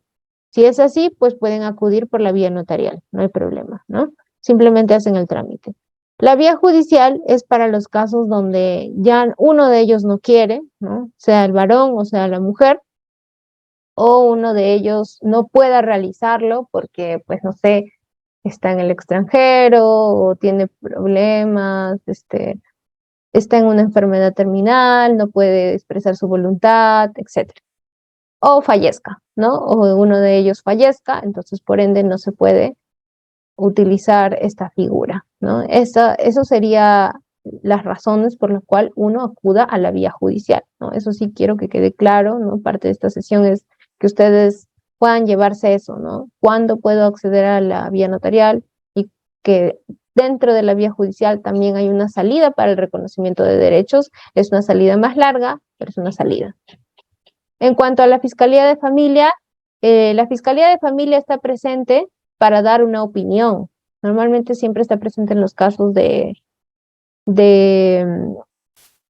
familia, porque dicta la opinión frente a un tema, ¿no? Acá es Fiscalía de Familia, garantiza los derechos que existan, por ejemplo, en los procesos de divorcio, ¿no? Acá ellos van a emitir una opinión si es correcto o no darse el divorcio, ¿no?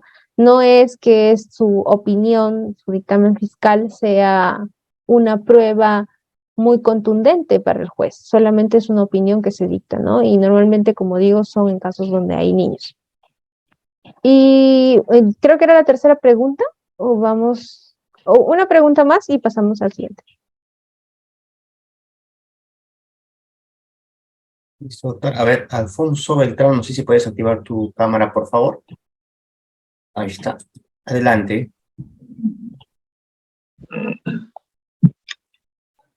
Hola, doctora, buenas noches. Buenas noches. Buenas noches. Una pregunta. ¿La unión de hecho es impugnable? ¿Y Ya. pasado qué tiempo es impugnable? Impugnable, se refiere a que cuando ya se declara. Ya es declarada. No, ya es declarada unión de hecho, ya está inscrita, pero aparece digamos, la o el esposo con el que se casó, y lamentablemente eso ocurre mucho en nuestro país, porque no todas las municipalidades están adscritas a RENIEC, sobre Claro. todo las no solamente de la serranía, sino también en la parte amazónica y en la parte costera, ¿no? Entonces hay muchas municipalidades de pueblitos muy chiquititos donde pues únicamente se registra ahí el matrimonio. Entonces, Ya, ante esa pregunta, es igual que en el matrimonio. Cuando una unión de hecho se da y no se habían cumplido los requisitos, por ejemplo, estaba casado o tenía algún impedimento matrimonial, ¿no? Pero aún así se inscribió, ¿no? Ese acto jurídico es nulo, ¿no? Ese acto jurídico no debió existir. Entonces, claro que se puede solicitar la nulidad, ¿no? Se puede solicitar la nulidad y los efectos van a ser retroactivos, es decir, va a ser como que nunca existió, ¿no? La parte perjudicada, si se actuó de buena fe, puede reclamar sus derechos, puede solicitar una indemnización, ¿no? Pero sí es cierto que si no se cumplió con los requisitos y aún así se inscribió, estos podría caer en una nulidad de acto jurídico, ¿no? Esa sería la respuesta. Bueno, entonces continuemos, ¿no? Con los derechos, ¿no? Para ya poder culminar y también pasar a las preguntas restantes, que entiendo que todavía hay más, ¿no? En cuanto a los derechos y deberes que se reconocen en la unión de hecho, son muy parecidos a los derechos y deberes del matrimonio. Por ejemplo, el derecho a obtener una pensión de alimentos, el derecho a adquirir la herencia de la pareja, ¿no? El derecho también de la asistencia mutua, por ejemplo, también, y esto es controversial, ¿no? No existe una norma que diga que tienen derecho a una pensión de viudez, pero a nivel constitucional se ha reconocido pensión de viudez, ¿no? A las parejas. Entonces, no es algo, digamos, que está en una norma, pero como ya existe un antecedente, se puede solicitar. Para esto, bueno, acá he puesto el título de estado declarativo porque es importante recordar, ¿no? Cuando hablamos de los derechos, que estos son desde que inicia la unión de hecho. Es decir, cuando tú inscribes tu unión de hecho, estás reconociendo tu unión de hecho desde que inició. Si yo, por ejemplo, conviví desde el 2014 hasta el 2022 y realicé mi trámite recién en el 2022, no quiere decir que de ahí en adelante se van a reconocer los derechos, sino que se reconocen desde el 2014, ¿no? Porque tiene un título de estado declarativo. Nos declaran los derechos que ya existían, solamente que faltaba esta formalidad de la inscripción, ¿no? Entonces, esto es necesario tenerlo en cuenta. Los derechos que se reclaman pueden ser durante todo el tiempo de convivencia que hubo. Si se diera la extinción, ya también lo hemos mencionado, ¿no? Es necesario comunicar la extinción de la unión de hecho, es decir, la decisión de separarse frente al registro público también, ¿no? También se puede obtener indemnización y tal y cual como un divorcio, ¿no? Cuando una persona se separa en un matrimonio, si es que hay un cónyuge perjudicado, puede solicitar una indemnización, una pensión de alimento. En estos casos también podrían darse, ¿no? Siempre y cuando haya un perjudicado por esta separación, ¿no? Entonces, todo esto tiene que hacerse vía judicial. Sobre los seguros, ¿no? Dentro de los seguros, pues sí, ahí salen beneficiados también las uniones de hecho. Es cierto que han cambiado un poco las normas, ¿no? Porque, por ejemplo, antes era más sencillo poder reconocer los derechos por ejemplo, en el seguro de salud. Ahora no es tan sencillo, ¿no? Ahora te piden ciertos documentos. Por ejemplo, antes no solicitaban que las convivencias sean inscritas. Ahora sí te solicitan que las convivencias estén inscritas para que puedas tú obtener un derecho de seguro de salud. Y por eso es que muchas parejas optan por casarse, porque es más fácil para ellos que estar reconociendo una unión de hecho, ¿no? Seguros de vida, también el tema de las AFPs. ¿Qué más? A ver. Los derechos sucesorios son importantísimos y acá habían, creo, preguntas al inicio sobre los derechos sucesorios. Recordemos primero en el matrimonio, siempre guiémonos del matrimonio porque es muy parecido. Cuando una persona fallece y tiene esposa o esposo y también tiene hijos, primero lo que va a pasar es que los bienes que han adquirido esta pareja se dividen, ¿no? Se liquidan 50-50, ¿no? Entonces, de la totalidad de bienes que había, 50% se va a la pareja que queda sobreviviente y 50% es el porcentaje que queda de la pareja que falleció. Este 50% que queda, digamos que es la totalidad de sus bienes, se va a dividir entre todos sus herederos, ¿no? Entre ellos la cónyuge y los hijos, ¿no? No sé si me estoy dejando entender, pero es como que de este 50%, la esposa hereda como si fuera un hijo más, Si, por ejemplo, tuvo 3 hijos y estaba casado, sería como si tuviera 4 hijos, ¿no? Porque todo el patrimonio de la persona que falleció se divide entre 4 porciones iguales, ¿no? La cónyuge hereda como un hijo más. Y esto es muy aparte de la liquidación de sus bienes, ¿no? Ahora, ¿cómo es en las uniones de hecho? De la misma manera, ¿no? De la misma manera, la persona que queda sobreviviente a la convivencia va a heredar tal y cual, ¿no? Como si fuera un hijo más. Ahora, si es que no existió hijos, si solamente estaban casados, es la única heredera, ¿no? Es la única heredera. Ahora, si existió hijos, ahí los bienes se reparten en partes iguales, ¿no? Y claro, esto está muy aparte de la liquidación de los bienes, ¿no? Primero, antes de pasar a discutir el patrimonio que se va a dar en herencia, primero se tiene que liquidar los bienes, eso sí, ténganlo claro, ¿no? Cuando hay una pareja convivencial o una pareja conyugal, siempre primero se liquidan los bienes y luego recién ya tenemos el patrimonio del fallecido y eso recién se reparte entre los herederos, ¿ya? Bueno, y acá está la ley, ¿no? Que salió en el 2013 y reconoce los derechos sucesorios, también para los miembros de las uniones de hecho. ¿Qué más tenemos? La legítima. Bueno, esto es más de un tema de sucesorio. La legítima del cónyuge o del concubino es independiente al derecho que le corresponde por concepto de gananciales. Acá más que nada para que no confundan, ¿no? Que los gananciales siempre se dividen, ¿no? Se liquidan. Entonces, es la legítima, que es el porcentaje que puede disponer una persona libremente, no se va a afectar porque evidentemente primero se liquidan los bienes y de sus bienes la persona, el causante, ¿no?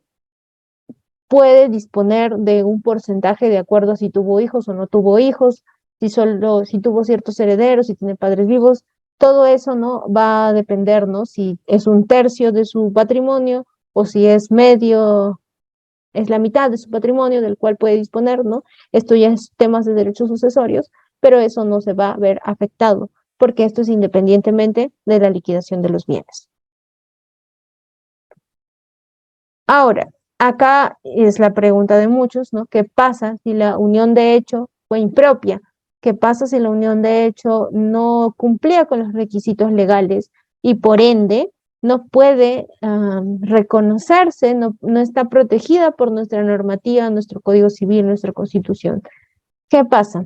Pues tenemos la acción de enriquecimiento indebido, que es una acción que están reguladas en el artículo 1954 y 1955, ¿no? Esto, ¿cuándo se da?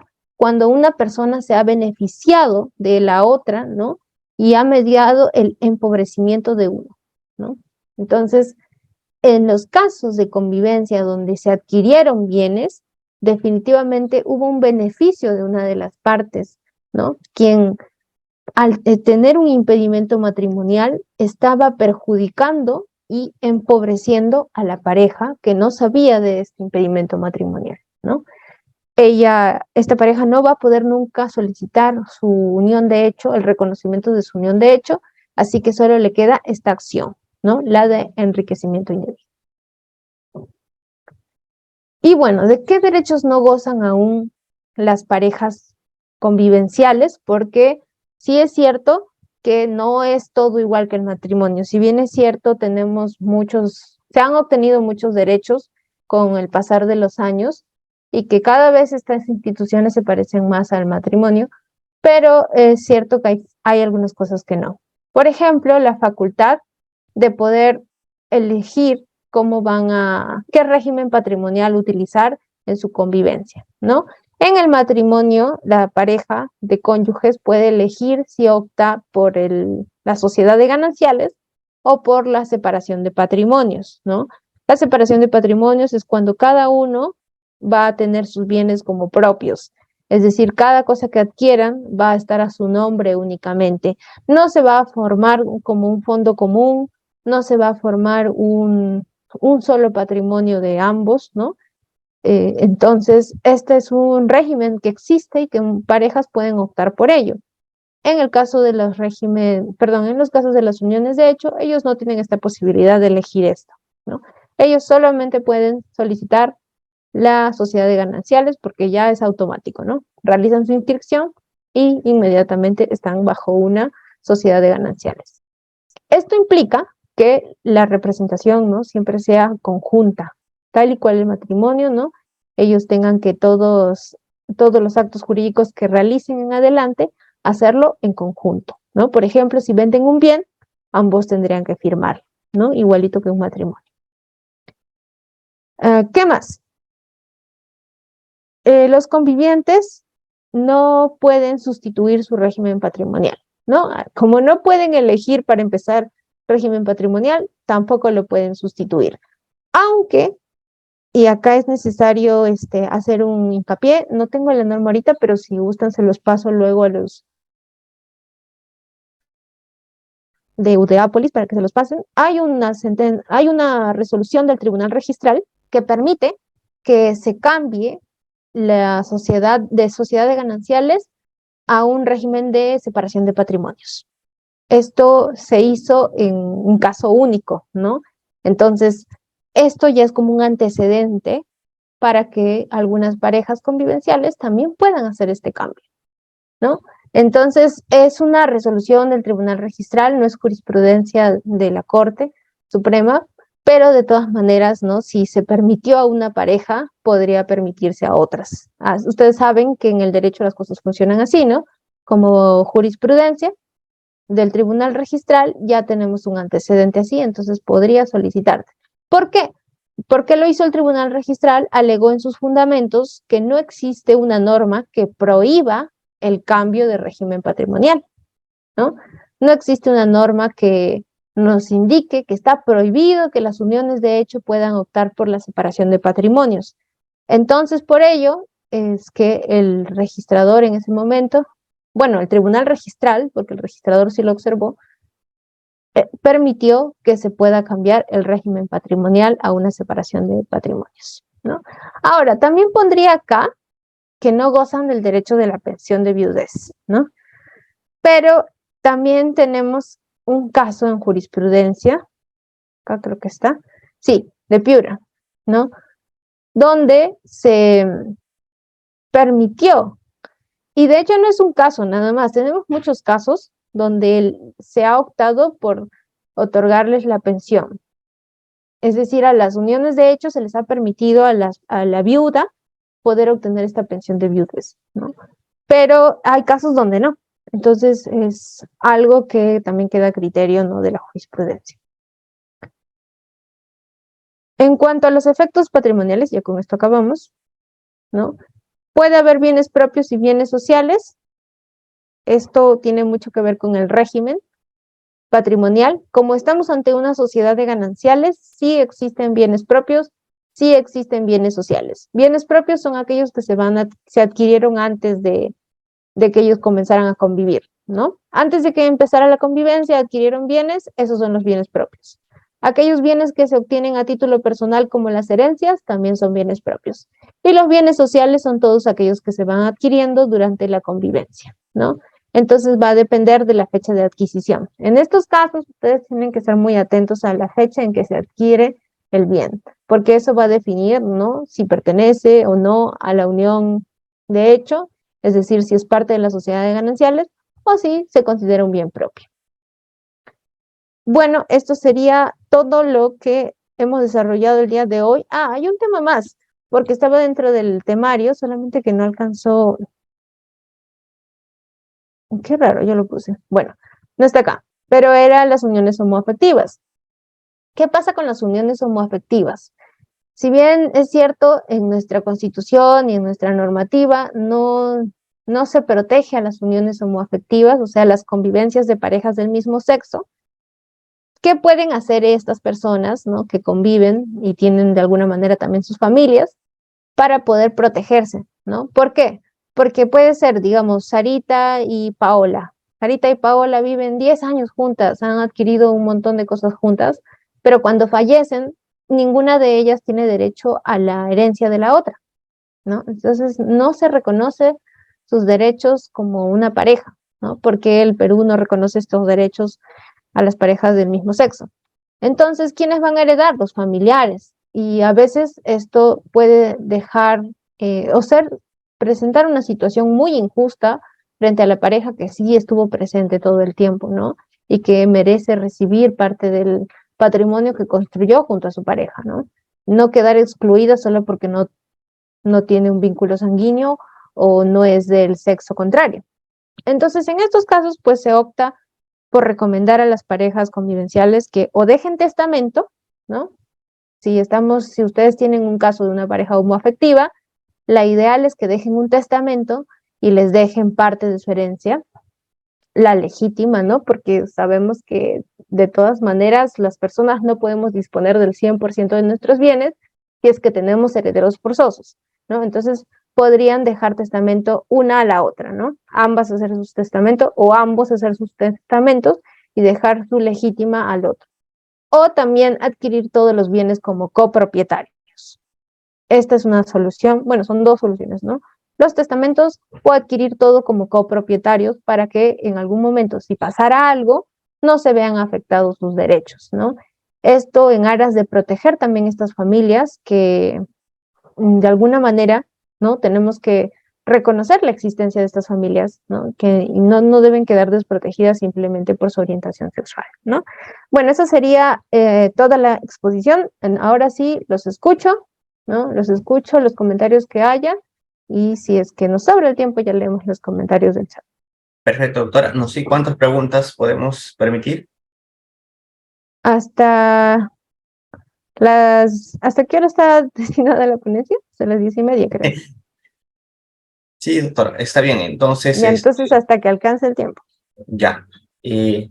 Vamos a dar pase a los estudiantes que tienen activo su cámara. Por favor, eso tener en cuenta. Ya, Álvaro Mendoza, estimado Álvaro. Adelante, doctor. Ya, buenas noches, doctora. Gracias por su asistida de clase. Mi comentario es el siguiente. En una unión de hecho impropia, donde el esposo era casado, separado, pero no divorciado, y empieza a convivir con otra persona, si la esposa, si la esposa o los hijos del matrimonio le envían una carta notarial a la conviviente actual, entonces haciéndole conocer que él es casado, y la conviviente luego quiere optar por un enriquecimiento sin causa, ese conocimiento con esa carta notarial podría ponerle freno a ese enriquecimiento. Una pregunta. Y la segunda es, en la unión de hecho, al no existir en per se régimen patrimonial y las dos personas adquieren un bien, lo adquieren como copropiedad. Quiere decir que cada uno puede disponer de su 50% de manera independiente, no igual que un matrimonio. En el matrimonio, la sociedad de gananciales impide que cada uno pueda disponer de su 50% porque es un patrimonio autónomo. ¿Es así? Gracias por la respuesta. Gracias, señor. No registré su nombre. Álvaro. Señor Álvaro, gracias. Primero que nada, sobre la primera pregunta, sí puede uno frenar, digamos, el enriquecimiento indebido si es que tomó conocimiento, pero también hay que tener en cuenta la fecha, ¿no? Porque, digamos, notificas con una carta notarial, pero esta persona no conocía antes que había un matrimonio, ¿no? Entonces, puede ser que haya actuado de buena fe, haya adquirido bienes de buena fe, ¿no? Y haya sido por todo ese tiempo por desconocimiento. Entonces, en ese caso específico, cuando uno solicita enriquecimiento indebido, pues tiene que demostrar que evidentemente no hubo conocimiento, ¿no? Tiene que ella demostrar ello. La carta notarial puede servir, pero si fue por una fecha posterior, ¿no? Entonces al final no va a tener efectos, ¿no? Esto porque al final, de todas maneras, hubo un desconocimiento. Y bueno, sobre la segunda pregunta, me parece que acá está la respuesta. No lo encuentro. La sociedad de gananciales implica que todos los bienes que se adquieren no sean como copropietarios, 50-50, sino sean como un patrimonio en común, ¿no? Entonces, es necesario que ambas partes firmen para poder adquirir un bien, ¿no? Porque es un patrimonio que ambos han adquirido y que está dentro de tiene una autonomía, ¿no? Entonces no es que necesariamente pueda uno disponer de su 50 y otro de su 50%, ¿no? Entonces acá si nos regimos a la sociedad de gananciales, sí es una facultad, ¿no? La firma de ambos. Pasemos a la siguiente pregunta. Muchas gracias, doctora. La doctora María del Pilar Fuente. Adelante, por favor, puede activar su audio. Buenas noches, doctora. Mi consulta es, una vez que termina, ya se da por terminada, digamos, vía notarial, ¿no? La unión de hecho, ¿cómo es que se da la liquidación de la sociedad de gananciales? Sí, igual que en el matrimonio, la liquidación en principio es 50-50, pero no siempre va a ser ese porcentaje. Si, digamos, hay una persona que ha terminado más perjudicada por la separación, puede solicitar un porcentaje mayor, o una pensión de alimentos, o algún derecho, una indemnización, ¿no? Entonces, en principio es 50-50 y se hace vía notarial, ¿no? Pero si ya existiera alguna razón, ¿no? Por la cual sí se podría solicitar más o una indemnización, pues ya tendría que verse vía judicial. Perfecto, doctora, muchas gracias. Alex Portilla, adelante, estimado doctor. Alex. Doctora, una consulta más. En el caso de la liquidación de sociedades gananciales, que usted dice 50-50, ¿pueden ambas partes ponerse de acuerdo para que el 100% de las sociedades gananciales pase a uno solo de ellos? Sí, sí pueden, porque igual que en el matrimonio, muchas veces, ¿no? Para, por ejemplo, solicitar el divorcio, dicen, ya, yo te dejo todos los bienes, ¿no? Y tú te quedas con todo y me firmas el divorcio. Igualito, ¿no? En la unión de hecho, pueden optar por ello, ¿no? Tendrían que estar de acuerdo ambos, ¿no? Si ambos están de acuerdo, la parte que está dando el 100% está de acuerdo, no habría problema, ¿no?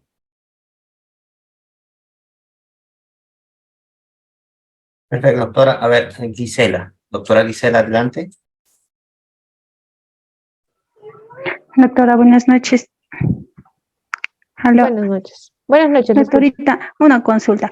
Digamos, en el caso de que se reconozca la unión de hecho vía notarial, pero el conviviente ha adquirido unos bienes anterior de la convivencia y al año nomás de la convivencia se reconoce la unión de hecho, llevan testigos, todo se reconoce y se inscribe, y luego se separan y el conviviente quiere impugnar la convivencia. En ese caso, doctora, ¿cómo procedería? Bueno, en ese caso sería de acuerdo a si ese bien se adquirió cuando convivieron. Me dice un año antes de la convivencia, pero que entiendo que había una relación. Ajá, ha habido una relación anterior. O sea, ellos han tenido, digamos, una relación de 4 años. Entonces, al año nomás de convivencia han registrado, pero el conviviente ha adquirido unos bienes. Claro, pero ahí va a depender de cuánto tiempo registraron, ¿no? Porque ellos pudieron ir, digamos, solo convivieron un año, pero sus testigos fueron a decir convivieron ya 4 años, ¿no? Entonces, si registraron tantos años de convivencia y dentro de esos años que registraron estaba la compra de este inmueble, pues entonces no habría problema, ¿no? Pero si solamente registraron 2 años, porque no se puede registrar un año de convivencia, tiene que ser mínimo 2 años, y solo registraron una cantidad de años donde no incluye la compra de ese bien es propio, ¿no? Ese bien es como que solamente es del señor, ¿no? Entonces ahí ya tendrían que verlo por otra vía, ¿no? Si, digamos, ambos colaboraron para comprar ese bien, pero solamente uno se benefició, pues está la vía de el enriquecimiento indebido, ¿no? Ahí tendría que ver usted las fechas, ¿no? De cómo se declaró la unión de hecho. Listo. Siguiente pregunta. Doctora, a ver, le doy pase a la doctora Sarita Bustamante. Adelante, doctora Sarita. Doctora, muy buenas noches. Su ponencia excelente. La felicito de antemano, doctora. Mi pregunta es la siguiente: si bien es cierto, una pareja, han superado los 2 años de convivencia, ¿no? Y por X motivo, por diferencia de caracteres, bueno, cada quien toma su rumbo, ¿no? Y deciden comprometerse sin vinculación alguna de matrimonio, ¿no? Simplemente conviven con con otra persona, ¿no? Pero una de ellas, ¿no? Uno de ellas está solo todavía, ¿no? Pero quiere solicitar la unión de hecho por el tiempo que han estado, ¿no? Que ya habiendo superado los 2 años. Mi pregunta es, ¿existe prescripción para poder solicitar la unión de hecho? Bueno, en realidad es como todo acto jurídico, ¿no? Tiene una cantidad de años. Puedes solicitar, si aquí sí me agarran, creo que son 10 años, ¿no? Los que puedes solicitar. Porque también recordemos que la norma no es muy antigua, ¿no? Entonces, no es que la norma tenga tantos años de vigencia. Entonces, para reconocer las uniones de hecho, si digamos fueron hasta a tal año, ¿no? No podría reconocerse. Pero si estuvieras dentro del plazo todavía, no hay problema, ¿no? Ahí sí sería reconocer los años de convivencia, aun cuando tenga otra pareja, ¿no? Aun cuando esté casado. ¿Por qué? Porque sí puedes reconocer el tiempo pasado. Sí puedes Ese se tomaría como una indemnización por el tiempo de haber convivido con esa persona, ¿verdad, doctora? Ahora, para que ustedes pidan una declaración de unión de hecho es porque van a obtener un beneficio, ¿no? Nadie va a pedir o iniciar un proceso judicial si es que no hay un beneficio que se va a obtener, porque estás activando el aparato judicial para poder obtener un derecho, obtener parte de un bien, ¿no? Entonces ahí ustedes como abogados tienen que evaluar si es que hay un beneficio que se va a obtener. Si simplemente es declarar la unión de hecho, no les sirve de nada, ¿no? Si es porque había un bien que se compró y quieren parte de ese bien, entonces ahí sí conviene, ¿no? Solicitar esta declaración de unión de hecho. Si es por una indemnización, por un tema de que él ya vendió la casa, pero yo adquirí esa casa junto a él cuando convivíamos, entonces también ahí conviene, ¿no? Pero si no se va a obtener un bien, ¿no? Y esto es parte también de nuestra labor como profesionales del derecho, entonces ustedes también tienen que ser conscientes con su cliente y decirle, ¿no? No va a ser factible que realicemos un proceso para que al final obtengas menos de lo que vas a gastar en este proceso judicial, ¿no? Eso sí, hay que tenerlo claro.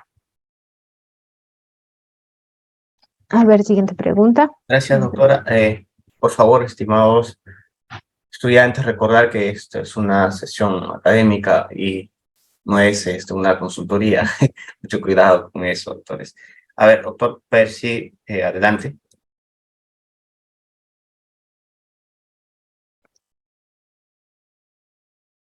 A ver, doctor Percy, ¿se puede activar su audio?